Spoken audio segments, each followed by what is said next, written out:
इसके कार्यक्षेत्र को जानने के बाद सुप्रीम कोर्ट के, हम अब ये जानें कि आखिर सुप्रीम कोर्ट का फिर महत्व कितना है। इम्पॉर्टेंस ऑफ सुप्रीम कोर्ट, क्या महत्ता है, कितना महत्वपूर्ण है।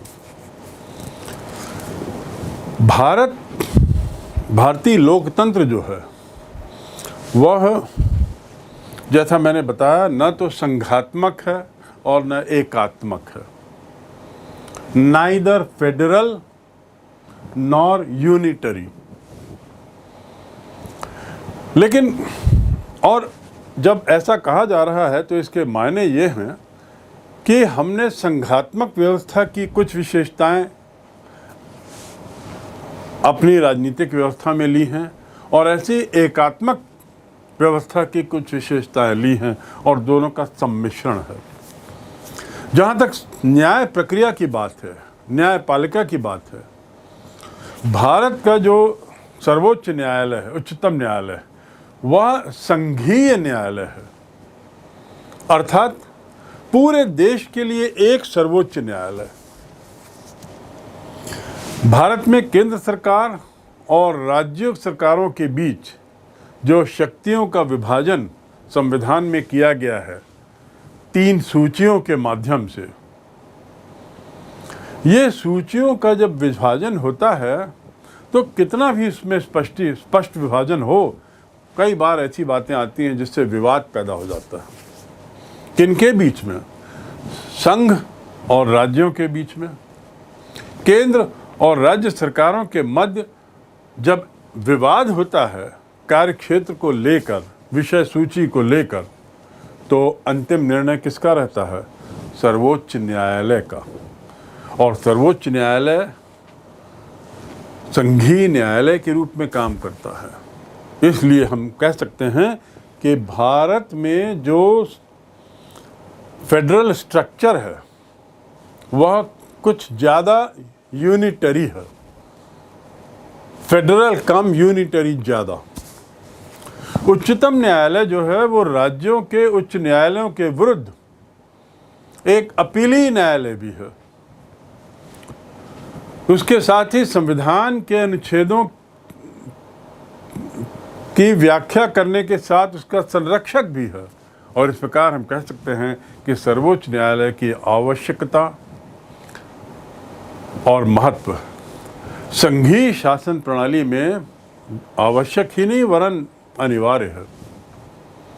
उस हद तक सुप्रीम कोर्ट हमारी इस पूरी व्यवस्था का एक अत्यधिक महत्वपूर्ण अंग बन जाता है। इसके यदि महत्व को हम विभाजित करें तो कुछ इस तरीके से हम कर सकते हैं, विभाजन करते हुए महत्व के विभाजन को। तो पहला यदि होगा तो मौलिक अधिकारों के संरक्षक के रूप में, यदि कार्यपालिका किसी व्यक्ति के अधिकारों का हनन करती है तो लेख के माध्यम से, रिट के माध्यम से उसकी रक्षा होती है, उसके अधिकारों की रक्षा होती है। और इसके अलावा संसद या विधानमंडल द्वारा बनाए गए कानून यदि सर्वोच्च न्यायालय की नज़र में गैर कानूनी हैं तो वो उसे अवैध घोषित कर सकता है। खासकर यदि उसे ऐसा महसूस होता हो कि ये कानून या ये कार्य या ये आदेश किसी के मूल अधिकार का हनन कर रहा है, तो ऐसी स्थिति में मौलिक अधिकारों के संरक्षक के रूप में इसकी महत्ता हम समझ चुके हैं। बिंदु जो सर्वोच्च न्यायालय की महत्ता को स्पष्ट रूप से साबित करता है वह है संविधान के संरक्षक के रूप में इसकी भूमिका। संविधान के संरक्षक के रूप में उच्चतम न्यायालय केंद्र और राज्यों के विधानमंडलों द्वारा बनाए गए कानूनों को अवैध घोषित कर सकता है। ये स्वयं में उसकी बहुत बड़ी शक्ति है और यह शक्ति उसे अत्यधिक महत्वपूर्ण बनाती है। संसद और राज्य के विधानमंडल, कार्यपालिका, विधायिका सदैव इस बात के प्रति सजग रहते हैं कि उनके द्वारा किए गए कोई भी कार्य या बनाए गए कोई भी कानून संविधान की भावना के खिलाफ न जा रहे हों, क्योंकि ऐसा होने पर सर्वोच्च न्यायालय इसे अवैध घोषित कर देगा, गलत घोषित कर देगा, नाजायज घोषित कर देगा, और ऐसा होने पर सरकार की बड़ी फजीहत होगी। सरकार के विश्वास पर लोगों का जो विश्वास है उसको बड़ी चोट पहुंचेगी। लेकिन सच्चाई तो ये है कि सुप्रीम कोर्ट को ये अधिकार है अवैध घोषित करने का। सुप्रीम कोर्ट को अधिकार है कार्यपालिका और विधायिका के द्वारा किए गए कार्यों पर पैनी नज़र रखने का। अपने इस अधिकार के कारण ही सुप्रीम कोर्ट ये सुनिश्चित करता है कि संविधान की सर्वोच्चता बनी रहे।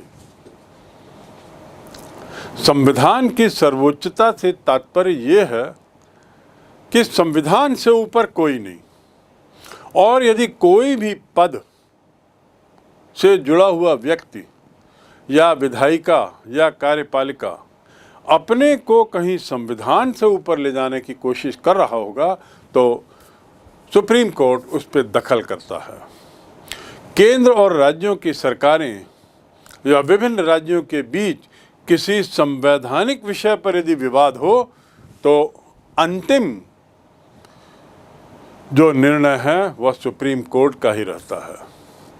संविधान के किसी भी विवादास्पद अनुच्छेद को लेकर भी उसकी व्याख्या करने का अधिकार सुप्रीम कोर्ट को ही है, और तो और उसकी व्याख्या अंतिम और फाइनल और आधिकारिक रूप से सभी पक्षों के लिए मान्य मानी जाएगी। ये बात स्पष्ट है। इससे बड़ा स्पष्ट हो जाता है कि हमारा उच्चतम न्यायालय कितना महत्वपूर्ण है। देश के लोकतांत्रिक व्यवस्था में भी इसकी महत्ता को नकारा नहीं जा सकता। लोकतांत्रिक व्यवस्था में जहां चुनाव जब तब होते हैं, चुनाव संबंधी विवादों की भी गुंजाइश रहती है, तो चुनाव याचिकाओं की सुनवाई का जो अधिकार सर्वोच्च न्यायालय को है और उसकी सुनवाई करते हुए उस पर अंतिम निर्णय देने का अधिकार जो सर्वोच्च न्यायालय को है, वह सर्वोच्च न्यायालय की महत्ता को और बढ़ाता है। एक लोकतांत्रिक व्यवस्था में लोकतंत्र को मजबूत बनाए रखने के लिए ज़रूरी है कि चुनाव आदि की सारी प्रक्रिया विवादों से दूर रहे, और यदि विवाद हो तो उसका निराकरण हो, और निराकरण करने का अधिकार सुप्रीम कोर्ट को ही है, उच्चतम न्यायालय को ही है। यह उच्चतम न्यायालय की महत्ता को साबित करता है। इस बात से स्पष्ट है इन तीनों बिंदुओं से कि उच्चतम न्यायालय अपनी निष्पक्ष और स्वतंत्र न्याय प्रणाली द्वारा न्याय प्रदान करके लोकतंत्र की व्यवस्था में नागरिकों का विश्वास बढ़ाता है, और यही सफल लोकतंत्र का आधार है। महत्व को जानने के बाद, उच्चतम न्यायालय के बारे में विस्तार से समझने के बाद, अब हम थोड़ा झांके राज्यों की ओर। उच्चतम न्यायालय संघात्मक व्यवस्था में एक ही है, लेकिन राज्यों के अपने अपने उच्च न्यायालय हैं। तो अब थोड़ा हम judicial system in India at state level उसका थोड़ा अध्ययन करें। Judicial system in India at state level, राज्य स्तर पर न्याय व्यवस्था, और राज्य स्तर पर सर्वोच्च जो संस्था है वह है उच्च न्यायालय, जिसे अंग्रेजी में हाई कोर्ट कहते हैं। छत्तीसगढ़ में इस राज्य का हाई कोर्ट बिलासपुर में स्थित है। भारत की जो हम व्यवस्था की बात करते हैं न्यायपालिका की, तो मैंने जैसा आपको पूर्व में बताया था कि भारत की न्याय व्यवस्था इकहरी न्यायपालिका की व्यवस्था है। इकहरी न्यायपालिका के अंतर्गत, इस ढांचे के अंतर्गत उच्चतम स्तर पर एक और बाकी सब न्यायालय उसके अधीन। उसे कहते हैं इकहरी। कुछ अन्य देशों में उच्चतम न्यायालय हैं, लेकिन राज्यों के भी अपने स्वतंत्र न्यायालय हैं। भारत में ऐसा नहीं है।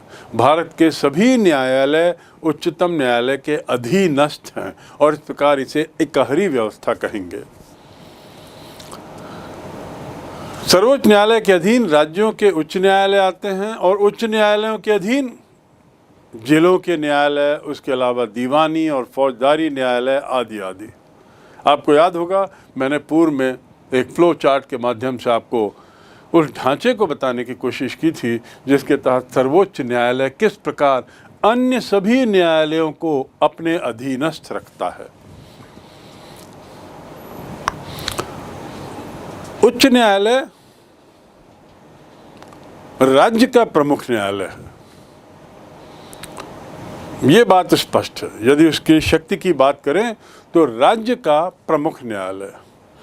24वां संशोधन कहता है कि यदि संसद चाहे तो 2 या 2 से अधिक राज्यों या संघ शासित क्षेत्रों के लिए एक ही उच्च न्यायालय स्थापित कर सकता है, क्योंकि राज्य में न्यायालय, उच्च न्यायालय स्थापित करने का अधिकार जो है वो संसद को है। न्यायालय की स्थापना और न्यायालय से संबंधित व्यवस्था, उसमें किसी तरह का बदलाव, ये संसद के शक्ति क्षेत्र में आता है। तो संसद के अनुमोदन से ही राज्यों में न्यायालय, उच्च न्यायालय की स्थापना होती है, किसी तरह का बदलाव होता है। एक से ज़्यादा राज्यों में एक उच्च न्यायालय का प्रावधान भी संसद ही तय करता है। छत्तीसगढ़ राज्य का उच्च न्यायालय, जैसा मैंने बताया, बिलासपुर है। वहाँ पे न्यायाधीशों की संख्या मुख्य न्यायाधीश को मिलाकर 11 होती है। अन्य राज्यों के उच्च न्यायालयों की क्या स्थिति है, ये देखिए। आप देखेंगे उच्च न्यायालय का नाम, अर्थात जिस शहर में वह न्यायालय है वह उच्च न्यायालय का नाम हो जाएगा। नाम के साथ स्थापना वर्ष, किस वर्ष स्थापना हुई, उसके बाद उसका न्याय क्षेत्र अर्थात उसका एरिया ऑफ ऑपरेशंस, उसके ज्यूरिसडिक्शन में, उसके न्याय क्षेत्र में कौन कौन से क्षेत्र आते हैं। कभी कभी एक से ज़्यादा राज्य भी हैं तो उसका विवरण। और चौथा जो कॉलम है वह स्थान जहाँ पर न्यायालय स्थित है। राज्य का न्यायालय जिस स्थान में स्थित है उसका नाम। यहाँ यदि आप एक एक न्यायालय के बारे में विस्तार से बताने के कोई औचित्य नहीं है, वो सब स्पष्ट है, लेकिन फिर भी कुछ न्यायालयों के बारे में आपको जानना जरूरी है। जैसे पहला है इलाहाबाद। उच्च न्यायालय का नाम है इलाहाबाद उच्च न्यायालय। उसे उत्तर प्रदेश उच्च न्यायालय नहीं कहते, ये आप याद रखेंगे। तो इलाहाबाद उच्च न्यायालय 1866 का संभवतः सबसे पुराना न्यायालयों में गिना जाएगा। वैसे मुंबई, इसके बाद आप पढ़ेंगे, वह 1862 में स्थापित हुआ था, लेकिन इलाहाबाद उच्च न्यायालय 1866, और उसका जो कार्य क्षेत्र है वह उत्तर प्रदेश। पूरे उत्तर प्रदेश जो इतना विशाल राज्य है, 22 करोड़ से ज़्यादा की जहाँ की जनसंख्या है, उसके लिए एक न्यायालय है।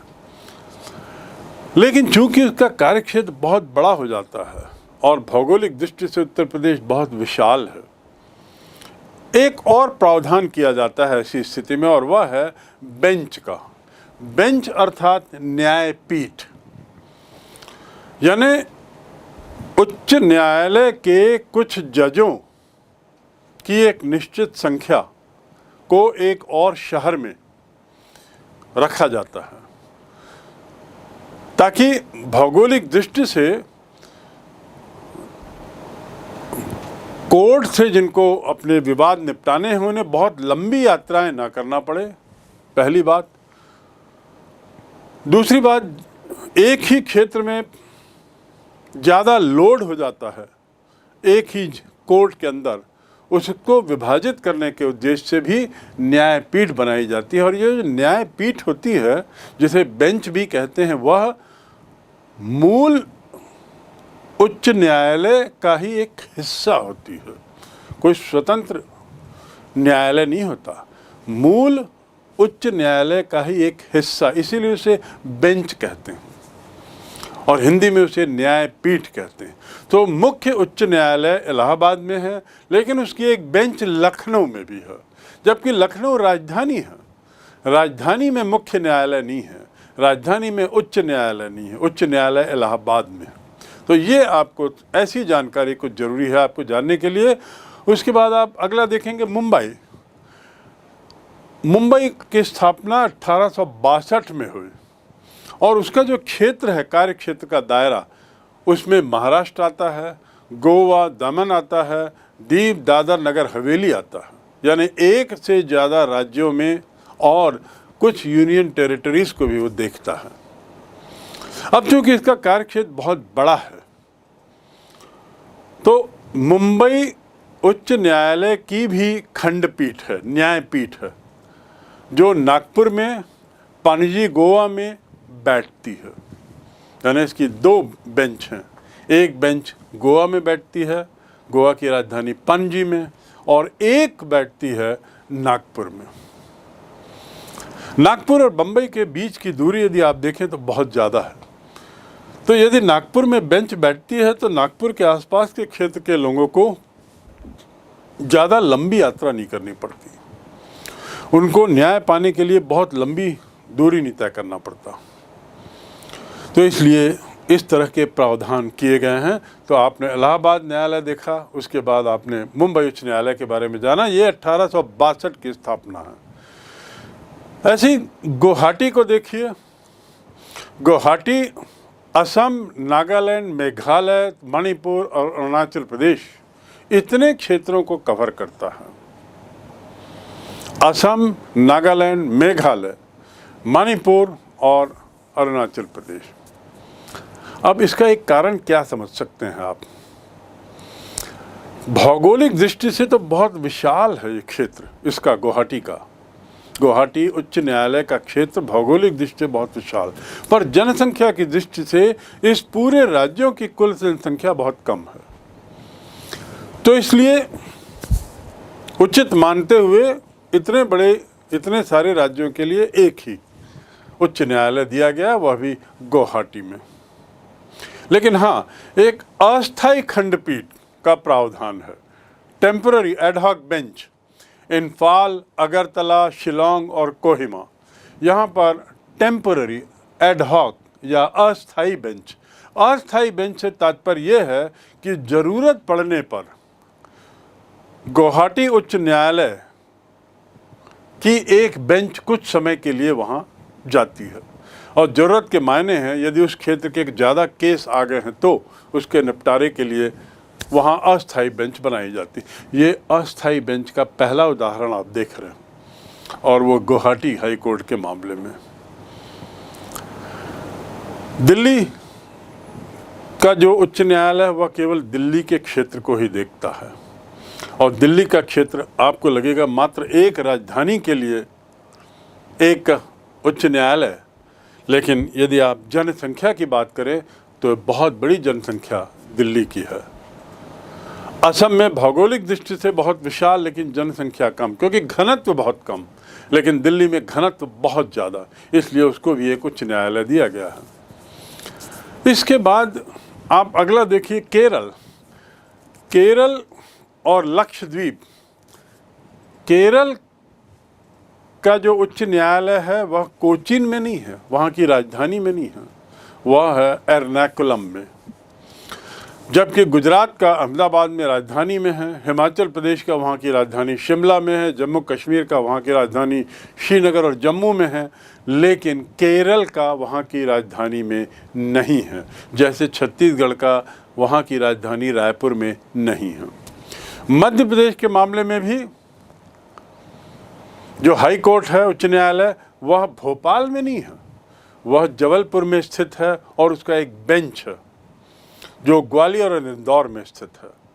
जबलपुर हाई कोर्ट का बेंच ग्वालियर और इंदौर में है। इसके अलावा चेन्नई, उड़ीसा, चेन्नई भी जो है तमिलनाडु और पांडिचेरी 2 राज्यों को देखता है। स्थापित तो है चेन्नई में, लेकिन पांडिचेरी का क्षेत्र भी उसके कार्यक्षेत्र में आता है।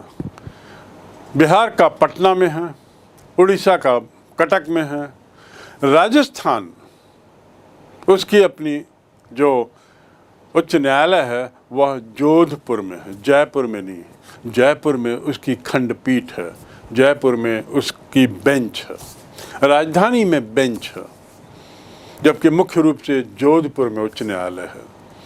छत्तीसगढ़ की चर्चा मैं कर ही चुका हूँ। इसकी स्थापना सन 2000 में हुई थी, राज्य की स्थापना के साथ साथ, और बिलासपुर में स्थित है।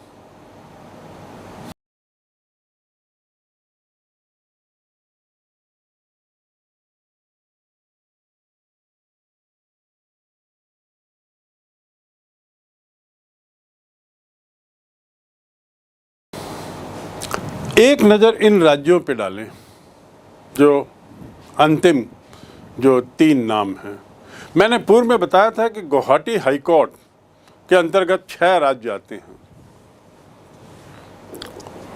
जब इसकी स्थापना हुई थी 1948 में, उस समय यही स्थिति थी। लेकिन समय के साथ साथ चूँकि काम बढ़ते गया, जनसंख्या भी बढ़ती गई और मामले भी बढ़ते गए, तो ऐसी स्थिति में फिर संसद द्वारा कुछ राज्यों में उच्च न्यायालय की स्थापना की गई।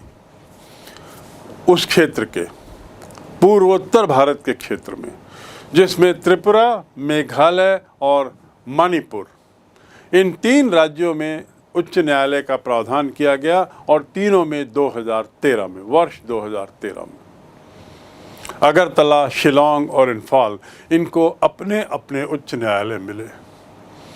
तो इस प्रकार कुल स्थिति आप देखिए कि करीब 24-25 उच्च न्यायालय हैं, और ज़रूरी नहीं कि सभी उच्च न्यायालय राजधानियों में हों, ज़रूरी नहीं कि सभी उच्च न्यायालयों का एक ही राज्य का कार्यक्षेत्र हो, जरूरी नहीं है कि सभी उच्च न्यायालयों की खंडपीठ हो।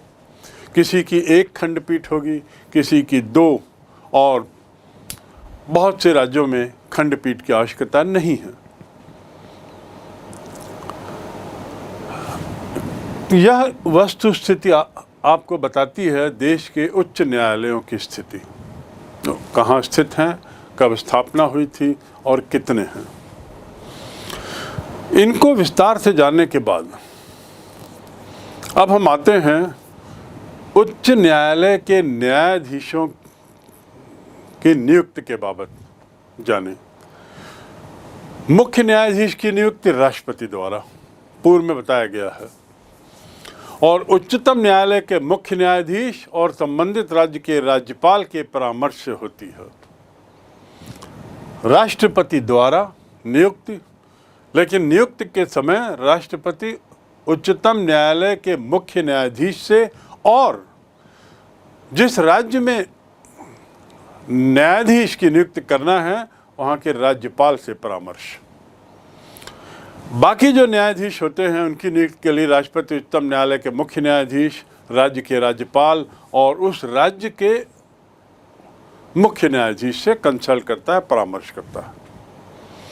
पर ये याद रखें, नियुक्ति राष्ट्रपति करता है, नियुक्ति का अधिकार राष्ट्रपति को है। तीसरी बात, योग्यताएं। भारत का नागरिक आयु जो है वह 62 वर्ष से कम हो। कितने से कम? 62 से कम हो।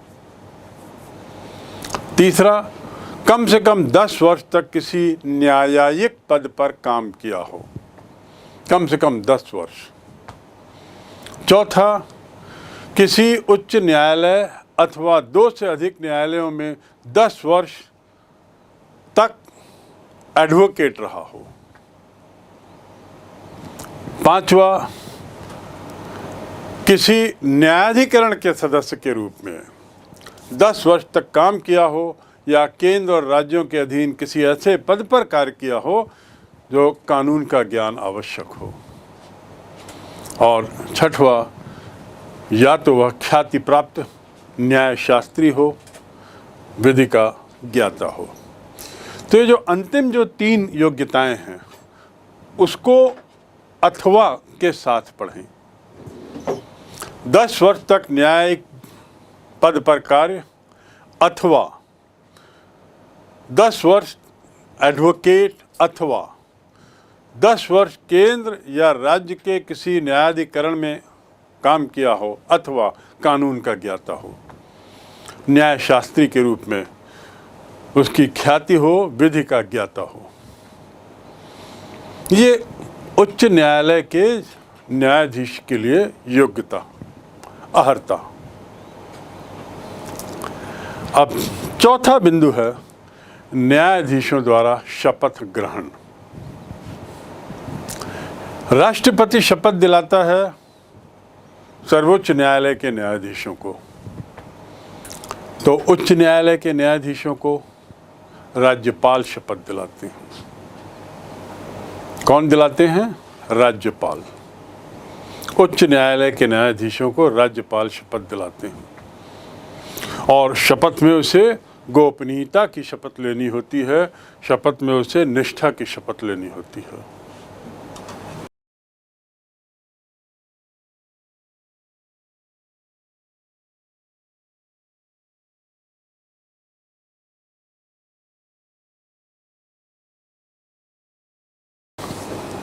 शपथ ग्रहण के बाद से उसका कार्यकाल प्रारंभ होता है और अधिकतम कार्यकाल 62 वर्ष तक का की आयु तक का।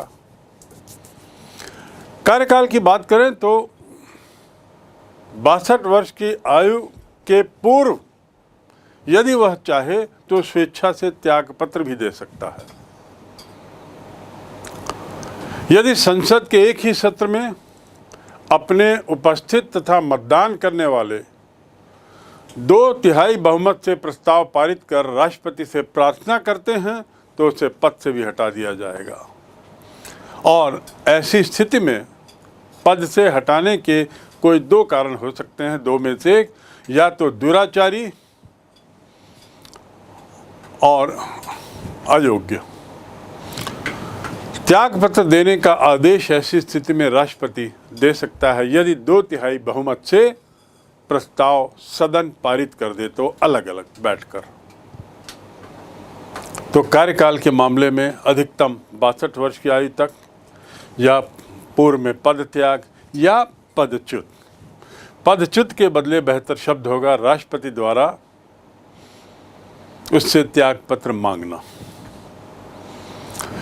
रही वेतन और भत्ते की बात, तो उच्च न्यायालय का वेतन भत्ता संसद के नियमानुसार, जैसा कि उच्चतम न्यायालय के न्यायाधीशों का होता है, तो उच्च न्यायालय के न्यायाधीशों का भी वेतन भत्ता संसद के नियमानुसार।